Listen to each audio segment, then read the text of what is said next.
Well, of course, there's my two guests holding up my new best-selling book, American Conspiracies. And I've got a question now. That book has been on the New York Times top 10 bestseller list now for 4 weeks. Wait, and yet there hasn't been one mainstream review of that book. Why do you think the mainstream media will not do a proper review of my book? Let me do one right now. Let me just read it real quick. I did Evelyn Wood. Hang on. Well, you don't have to do that. But why wouldn't they do a review of this book that it's obviously popular, it's selling like crazy, they review every other book, and yet not one mainstream media outlet has reviewed that book yet?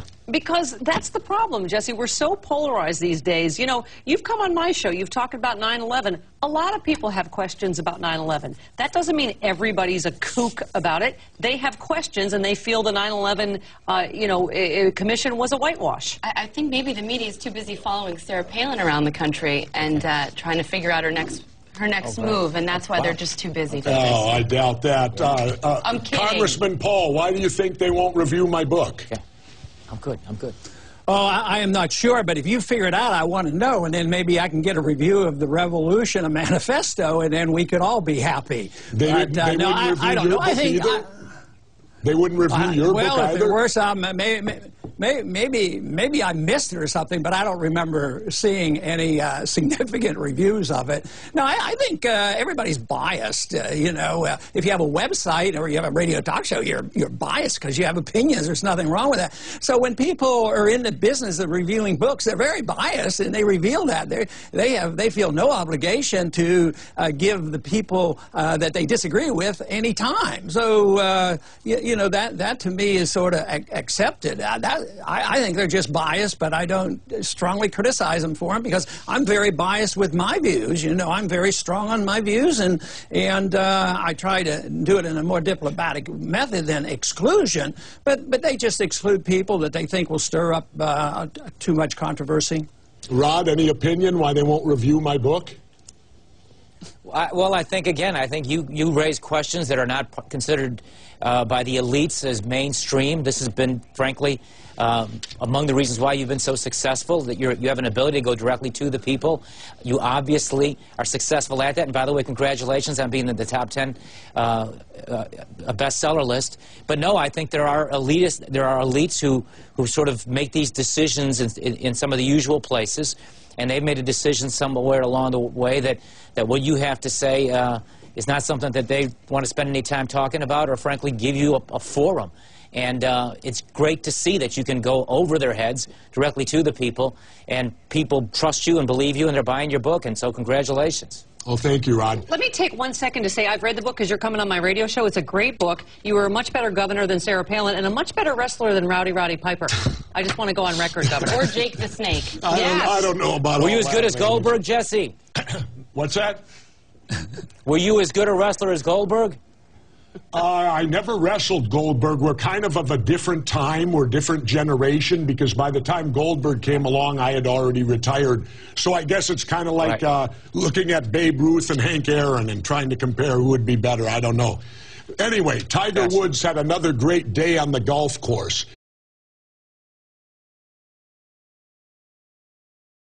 Governor, you said that what he does best is on the golf course. That's where he plays the best. I'm not sure that that's so true anymore. It seems like he plays other things much better. But isn't it his private business? But Jesse, honestly, he just participated in a commercial with Nike about his private business. If he wants to keep it private, then keep it private. Well, that's because the media's telling him he has to do. No, Nike is, and he doesn't have to do it if he doesn't want to. But look, coming out and saying this is my private life and then filming a commercial that's supposed to remind us all about your private life just to make more money?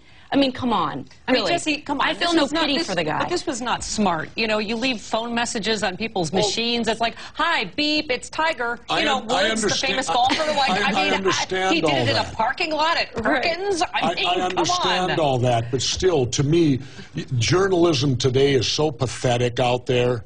All they care about is trying to take people down no matter what it is. And again, these are private life issues. Well, private life issues. Rod, how do you feel about it?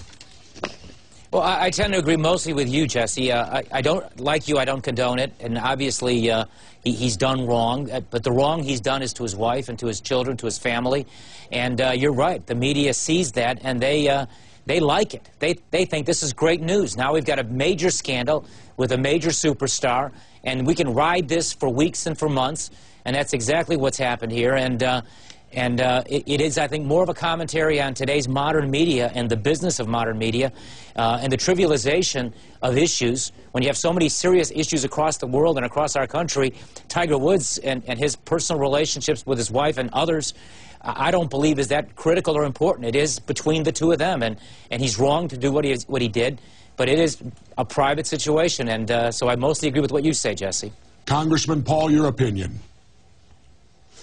Well, I think his nightmare probably is over, especially with the public. I mean, as long as he can sell shoes, I think that'll be okay. But, you know, his personal, private nightmares on how he feels about himself, I don't think he'll know whether that's over yet or not, and I don't think that's any of our business. But that's probably the only nightmare that really counts. The other is just sort of the gossipy stuff that media people like to dwell on. But, you know, it's the kind of stories that when I hear about them and see people dwelling on them, I just turn it off because I have no control over it and I don't want to deal with it.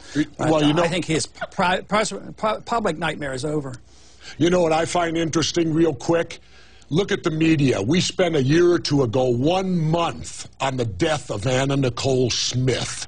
Give me a break. A Civil War history lesson when we come back. Thank you, Anderson. You know, Congressman Bart Stupak resigns now. Was it pressure from the Tea Party that made the man resign? Yeah, no question. I mean, the Tea Party took out over $200,000 worth of ads and spending and put it up against Bart Stupak. Is that a good idea? Tremendous pressure.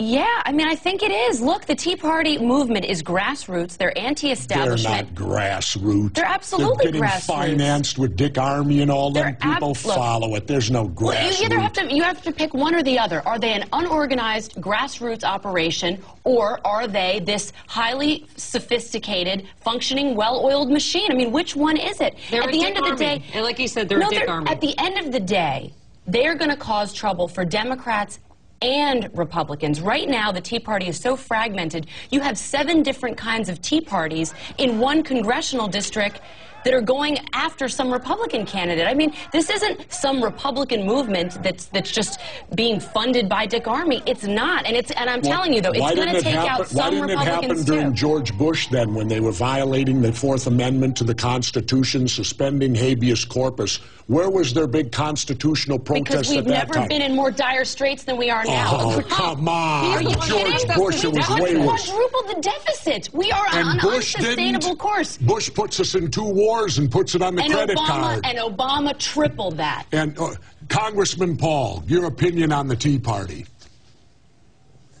Well, I think it's totally disorganized, but they're unified by one issue. They're sick and tired of what's happening, and I think it's very diverse. But I think what the problem is why we're at a stalemate, is the country's broke and nobody wants to admit it. They don't act like they understand anything about arithmetic or financing in Washington because they don't stop the spending. If they knew how serious the spending problem is, they would quit spending. They wouldn't continue to spend both domestically and internationally because it won't work. But everybody still wants stuff. You know, everybody has a special interest. They're not cutting anything. So therefore, the people are unhappy.